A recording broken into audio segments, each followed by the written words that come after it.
Bom dia, meninas! Fim de semana, fim de mês, chegou o período da nossa dica do livro do mês e dessa vez eu vou fazer diferente. Eu comentei com vocês da vez passada de fazer um certo resuminho do livro, não só citar ele, mas esse resumo ele vai servir, eu acredito que para vocês terem um conhecimento maior sobre o livro, mas para mim também, porque é uma forma de fazer uma revisão de todo o livro e absorver um pouquinho mais daquilo que eu li. Eu mudei um pouquinho o estilo de livro desse mês, eu também gosto desse estilo de livro, mas eu estava lendo bastante livro cristão, religioso, que me agregue conhecimento.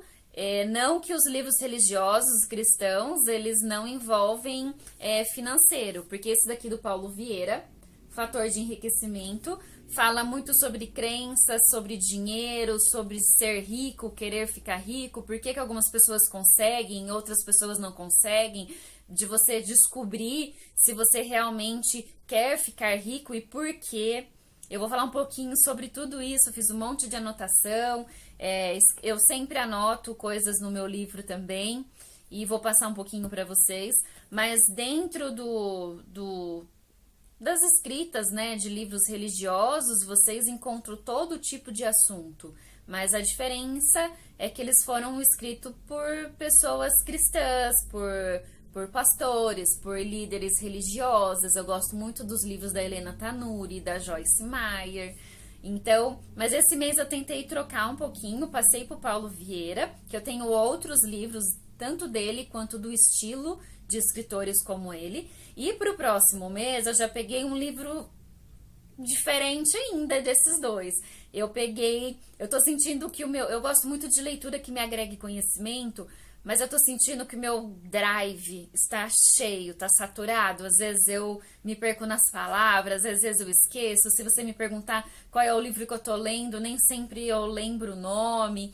Então eu vou pegar aí um mês um pouco sabático e vou ter uma leitura um pouquinho mais leve. Esse livro ele vai me trazer um certo conhecimento, mas ele conta mais uma história, que eu não vou adiantar para vocês, eu vou deixar só para o mês que vem. Com certeza ele vai virar dica de livro também. Então vamos lá. Eu separei um pouquinho aqui, são 10 capítulos do livro do Paulo, Fator de Enriquecimento. O que eu mais gostei do livro é que existem muitos exercícios dentro dele. Muito, cada capítulo, às vezes se não tiver um, tem mais de um capítulo. Então o primeiro deles, que fala realmente sobre o fator de enriquecimento, e ele fala muito sobre crenças. Antes de passar para o capítulo número 2, falando um pouquinho do exercício da página 25 do livro, ele é muito legal porque ele mostra, você tem que preencher umas perguntinhas, um questionáriozinho ali, e ele te informa se com a forma de vida que você está tendo hoje, se é possível você se tornar uma rica e em quanto tempo, se você continuar nesse caminho, você se tornará rica e aonde você tem que melhorar, né? Porque como eu falei, são quatro dependências aqui que nós precisamos para nos tornarmos ricas. Então, esse exercício mostra onde é que você está pecando, aonde você está indo bem. Então, é bem bacana para quem está focada aí em ter mais dinheiro no futuro. Passando agora para o capítulo número 2, ele fala sobre o estado atual financeiro. E o que mais chama atenção, e é verdade mesmo que acontece, é que muitas pessoas, quando aumentam a sua renda mensal, teve um aumento de salário, arrumou um bico, consequentemente aumenta seus gastos também. Dessa forma você vai ter uma vida melhor, mas você não vai se tornar rico dessa forma, porque o ideal é todo aquele equilíbrio de coisas, né? Outro passo que ele coloca aqui, que é muito importante para quem está endividado, é um passo a passo para você poder sair das dívidas. Uma das opções é você viver com 40% só daquilo que você ganha e os outros 60% você paga as suas dívidas. Então, o primeiro passo é você relacionar todas as dívidas que você tem. é você ter o controle da família toda. Às vezes você e seu marido trabalham, às vezes é você, seu marido e seu filho que trabalham. Então você tem que relacionar tudo que vocês ganham, aquilo que vocês têm de custo e aquilo que vocês têm de dívida. Tentar cortar o máximo possível do que vocês usam para trabalho, que para vocês usam para o dia a dia. E 60% de tudo isso que vocês ganham é focar em pagar as dívidas. E aí tem todo o passo a passo também de como você faz para negociar a sua dívida, qual a dívida você tem que pagar primeiro, o que você pode cortar como custos da sua casa, parar de ter essa vida de rico, de mentira, prestar atenção com quem você anda, porque existe uma frase que todos eles, né, que trabalham com neurociência usa, que é: você é a média das 5 pessoas com quem você convive. Tanto financeiramente, como amorosamente, como até o seu peso. Normalmente você vai ter o mesmo peso das 5 pessoas mais próximas a você.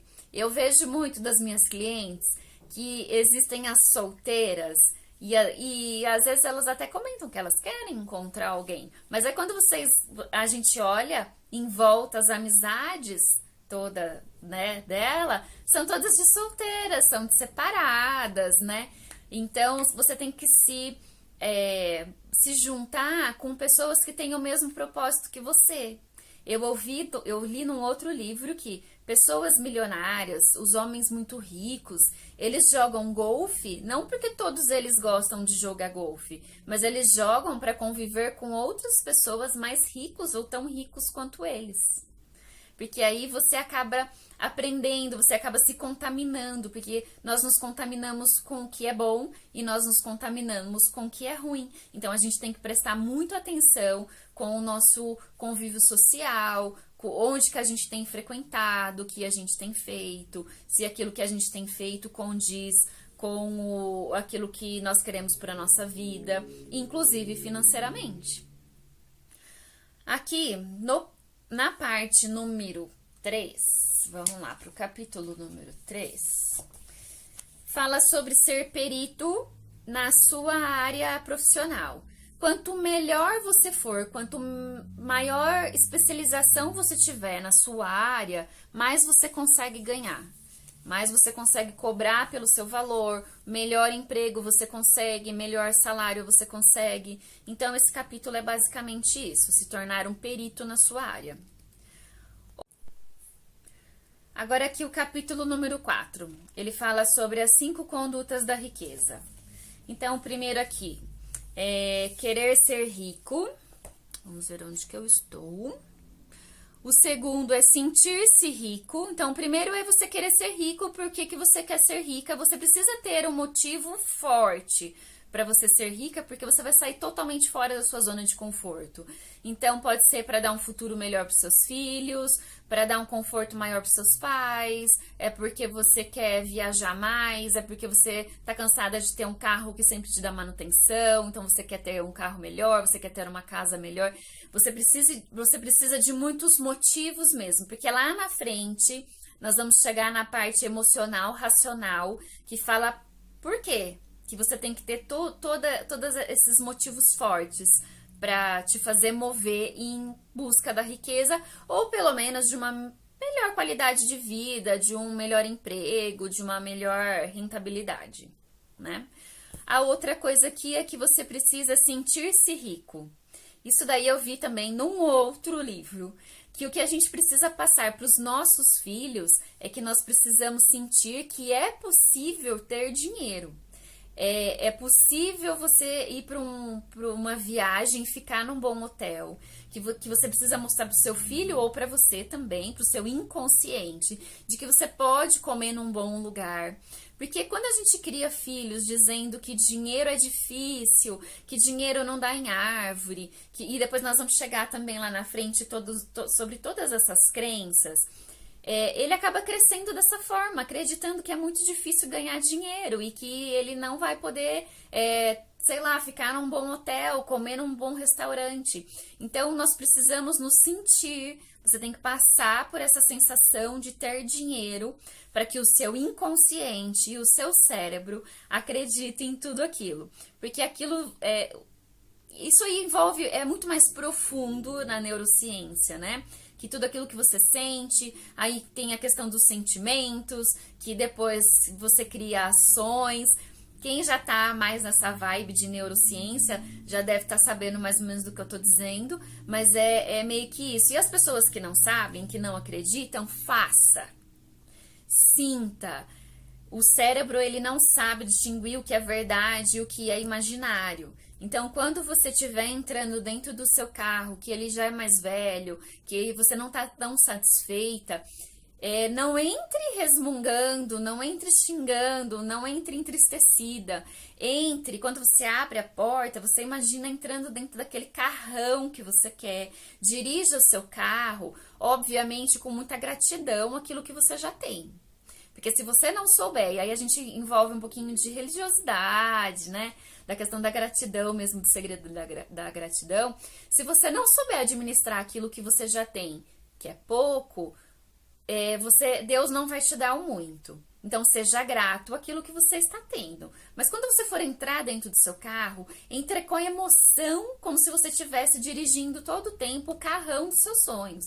Quando você estiver chegando na sua casa, agradeça pela sua casa. Mas imagine aquela casa enorme, a casa que você quer, que nem sempre é uma casa grande. Hoje em dia eu tenho visto cada vez mais pessoas conscientes de que casa grande nem é tudo isso. Que a gente tem que ter sempre uma casa térrea, né? Que não tenha muitas escadas. Até a questão da piscina. Já tá saindo um pouco essa história de quero uma casa com piscina, ninguém usa piscina. Ou às vezes você vai para um condomínio que tem piscina.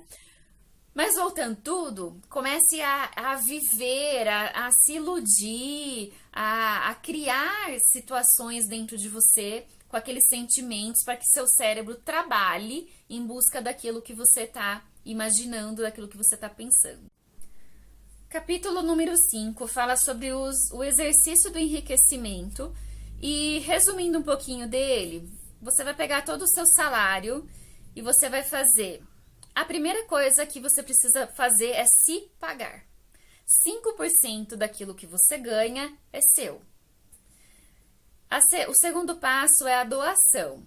Não vamos envolver religiosidade, mas a questão do doar para o próximo, para a igreja, para a família, para alguém que precisa, é o segundo passo para você sentir-se rica, para você sentir-se bem e para você fazer uma diferença no mundo, que você não pode ganhar dinheiro só para você. São 10% de doação.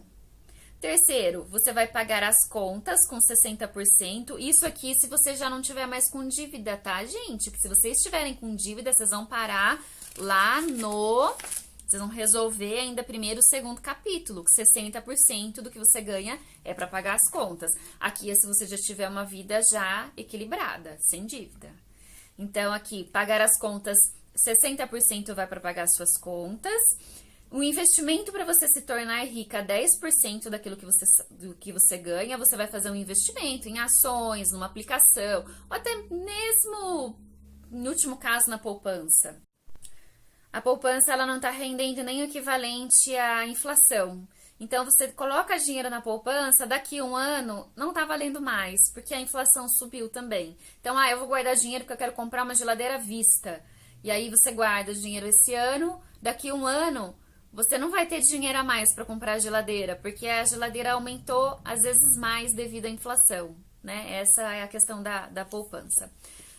10% vai ser para realizar, para poupar um sonho.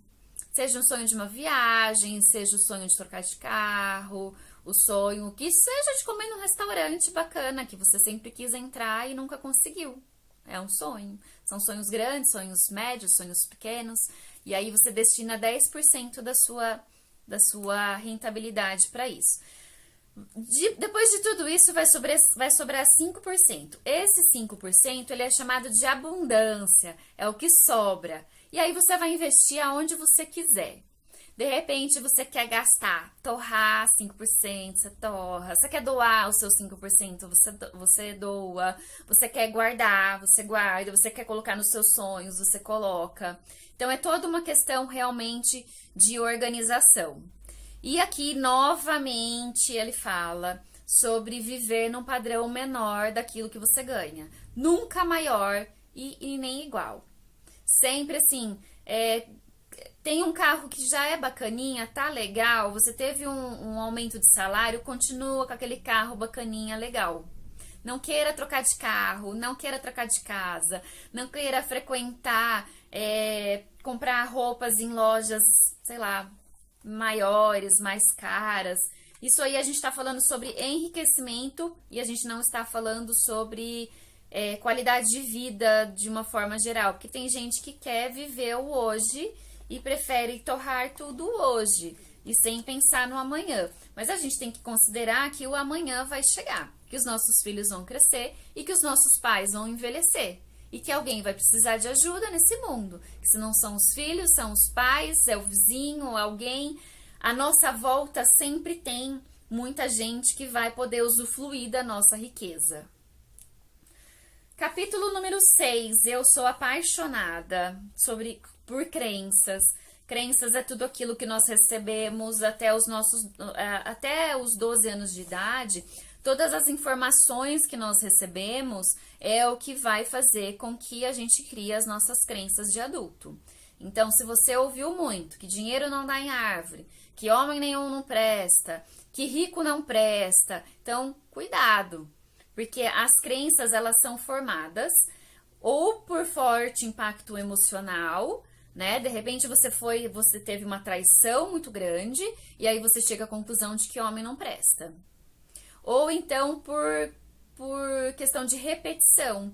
Se você foi criada de uma forma dizendo que rico não presta, você vai acreditar, primeiramente, que rico não presta. O segundo, que você pode burlar os seus resultados, porque se você descobre, se você percebe, ou se você realmente tem um pai ou uma mãe que não gosta de gente rica, dificilmente você vai enriquecer. Porque dentro do seu inconsciente, se você se tornar uma pessoa rica, o seu pai ou a sua mãe não vai te amar, não vai gostar de você. Então, assim, essa questão de crenças, de educação emocional, de neurociência, ele é tão complexo, mas ele é tão... Eu acho que todo mundo precisaria saber um pouquinho só sobre neurociência. Principalmente nós, mães e pais. Porque às vezes a forma como eu vejo algumas mães criando seus filhos, né? E o Paulo até fala que a gente tem que aprender com os nossos erros, mas é mais inteligente que a gente aprende com os erros dos outros. E às vezes eu vejo realmente algumas mães chamarem seus filhos. Outro dia teve uma mãe que chamou seu filho de idiota, de idiotinha. Então, essa criança ela vai crescer como? Um idiota, um idiotinha. Ou então, a criança é teimosa e aí ela fica assim, porque você é muito teimosa. Ela é teimosa assim mesmo. Não, ela não é teimosa assim mesmo e ela não é teimosa. Porque se nós entrarmos num outro assunto, que até foi uma palestra de uma psicóloga cristã, ela fala que as nossas características, elas são formadas por três conjuntos de coisas. Primeiro é a nossa personalidade. Ela é dada por Deus. A nossa personalidade que envolve a nossa missão de vida e etc. O segundo é o nosso caráter. O caráter, ele é formado de acordo com tudo aquilo que nós recebemos ao longo da vida. Pelas informações dos nossos pais, pelas informações da escola, por aquilo que nós aprendemos na igreja ou dentro da onde nós crescemos. E o nosso caráter é a escolha de tudo aquilo que nós recebemos. Porque às vezes vocês podem pegar, vocês cresceram ouvindo que homem não presta, mas você vai lá e faz diferente. Do tipo, não, ser humano tem mulher que presta, tem mulher que não presta, tem homem que presta, né? E que existe uma coisa diferente disso tudo. E a gente acaba indo contra tudo aquilo que nós aprendemos. E isso aí é onde envolve o caráter de uma forma geral. E tem a questão da índole. A índole, ela é mais completa e ela é a junção sanguínea ali mesmo, na concepção mesmo do ser, entre as características do homem e da mulher. Então, essa história daquilo que a gente passa para os nossos filhos tem um impacto muito grande, principalmente na parte de que eles são crianças, que eles vê mãe e pai como super heróis, super pessoas e admira e etc e tal. E tudo aquilo que você fala por repetição acaba entrando no inconsciente do ser humano. E aí tem também a questão do inconsciente no livro, que eu acho que não é a parte ainda, mas nós vamos chegar lá, em que diz que 5% das nossas atitudes são conscientes. 95% daquilo que nós fazemos ou decidimos, ele vem por impulso, ele vem por consequência do nosso inconsciente. Por isso que é tão importante, nós precisamos ter força com o nosso consciente e nós precisamos ter atenção com o nosso inconsciente e dos nossos filhos também, porque a geração dos nossos pais não tinha o conhecimento que nós temos hoje. Então, se o seu pai ou sua mãe errou com você, ele não sabia. Agora, a nossa geração, a geração anterior, nós temos muito material para aprender muita coisa, como educar os nossos filhos e como começar desde já prepará-los para a vida adulta. As consequências da vida adulta, ela tem um grande percentual aí de culpa dos pais e do mundo que lhe rodeia. Capítulo número 7, são 10, tá? Capítulo número 7 fala sobre as 6 armadilhas da riqueza. Eu separei algumas coisas aqui, mas o primeiro eu já falei um pouquinho, que é sobre guardar dinheiro para os dias difíceis. Você vai atrair dias difíceis. Você ter um motivo errado do porquê você quer enriquecer. Então, de repente, você quer enriquecer porque você tem medo da pobreza, ou você quer enriquecer para poder ostentar e ter coisas e mostrar coisas. São motivos errados, né? Ou então, agora aqui o número 3, que são as 6 armadilhas.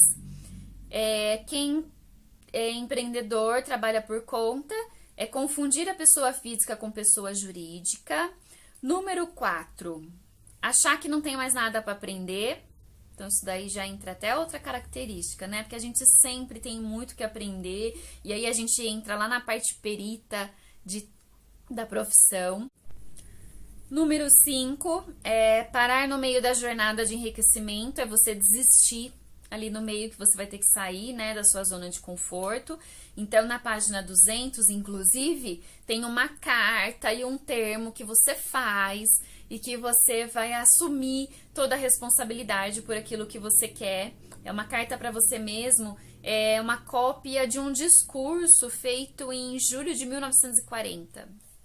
É bem bacaninha também. E o número 6 é correr atrás do próprio rabo, que entra aquela história de que quanto mais você ganha, mais você gasta. Número 8, capítulo número 8, fala sobre o modelo mental, que entra a parte do o ato gera pensamentos, os pensamentos geram sentimentos, os sentimentos geram ação. E tem até uma parte, eu anotei, que tinha uma frase bíblica.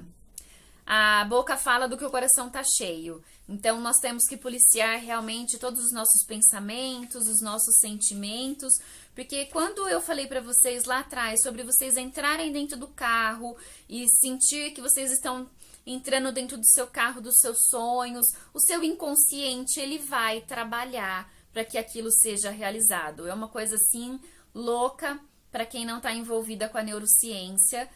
Obviamente que envolve muita... eu tenho muita dificuldade de neurociência, com fé, né? Mas aí a gente entra num outro assunto. Número 9. Senão a gente vai longe, né? Porque vocês viram que eu já entrei em vários assuntos. Porque você começa a ler muita coisa e tudo faz muito sentido mesmo. Aqui no número 9. Os padrões familiares limitantes. os padrões que seu pai tem, os padrões da sua mãe e qual deles é seu. Aí você vai ver meio que se você puxou pro pai, se você puxou pra mãe, ou se de repente você não puxou para nenhum deles, você só tá fazendo contra tudo aquilo que você, de forma contrária que você aprendeu. E aí você tem um espaço para fazer uma carta, em que são 2 cartas, se eu não me engano, porque assim, depois até rasguei, você tem que rasgar, queimar, jogar fora. É algo que envolve muito impacto emocional mesmo. Você já deve ter visto até em programas de televisão, né? Que tem um programa, eu acho que da Eliana, do SBT, que fazia a transformação, e aí ela fala e quebra um espelho, né? Isso daí envolve a neurociência, é o impacto emocional mesmo que isso gera. Então, você vai fazer uma carta perdoando sua mãe ou perdoando seu pai e dizendo que aquilo que você aprendeu, eles não tiveram culpa, mas que agora você assume a responsabilidade daqui pra frente. É algo bem legal de se fazer. E o capítulo 10 é construindo suas metas e seus objetivos. Depois de tudo isso, depois que você já aprendeu um pouquinho de quem é você, de onde veio as suas crenças, quais são as suas crenças, né? Agora você vai construir as suas metas e seus objetivos. E aí ele fala que a meta precisa ser específica, você precisa escrever, eu quero trocar de carro, qual é o carro que eu quero ter, até quando eu quero comprar esse carro, né? Então ela tem que ter um tempo para acontecer, ela tem que ser ecológica, e eu acho que isso é o mais importante, porque querer ser rico ou melhorar de vida a qualquer custo, nem sempre é inteligente. Porque você pode falar assim, quero ganhar muito dinheiro, quero ficar rica em 3 anos, e aí você coloca a sua família à prova de tudo isso, porque você se torna uma mãe ausente, uma dona de casa displicente, uma esposa ausente, e aí quando você vê, daqui 3 anos você até chegou no seu objetivo, você tem a casa que você quer, você tem o carro que você quer, você tem o dinheiro para fazer a viagem que você quer, mas o seu marido não aguentou tudo isso e arrumou uma outra pessoa ou te deixou, o seu filho cresceu e você perdeu aquela fase do seu filho. Então tem que ser de forma assim bem gostosa, você tem que viver, que dizem que o importante não é o destino, mas é a caminhada. Então tem que ter um equilíbrio para tudo isso, e para isso entra o outro passo, que é o plano de ação bem planejado. É você equilibradamente, você vai programando tudo isso. E aí entra também um outro livro que eu li sobre metas, plano de ação e tudo. Você faz, e o Jerônimo Kelme fala sobre isso também. Então vamos colocar, eu quero escrever um livro, eu quero publicar ele em 3 anos. Então eu vou começar o meu plano lá na frente. Então eu quero publicar ele em 2022. Então o que vai acontecer para eu publicar esse livro? Eu vou ter que fazer uma noite de autógrafos. Então você vai escrevendo de baixo para cima, pega uma folha de caderno e começa aqui, ó, noite de autógrafos. Aí eu tenho que procurar uma editora. Antes disso eu tenho que, sei lá, escrever 3 capítulos por semana. Aí eu tenho que ter o subtítulo, aí eu tenho que ter um título, e aí você vai construindo o seu sonho de baixo para cima. Imaginando lá que ele já está acontecendo até aqui, para você saber qual é o seu plano de ação. E o plano de ação inteligente, eles não colocam aqui, mas decorrente de todos os livros da vida. Um plano de ação inteligente não é que você fez aquele plano de ação e que você vai com ele até o final. Você pode modificar ele de tempos em tempos. Pode ser que eu comecei a escrever um livro e que no meio disso tudo eu resolvi que ele vai virar novela. Ou ele vai virar um filme. Então você pode mudar, porque em 3 anos tudo pode mudar, né? E a mesma coisa uma casa. Eu quero construir uma casa em 10 anos, mas eu quero um sobrado, eu quero morar no litoral, eu quero que tenha 2 garagens. E aí, por fim, no meio do caminho, eu resolvo que não, que eu quero uma casa térrea, que eu quero no campo, eu quero perto da casa dos meus pais e uma porção de coisas.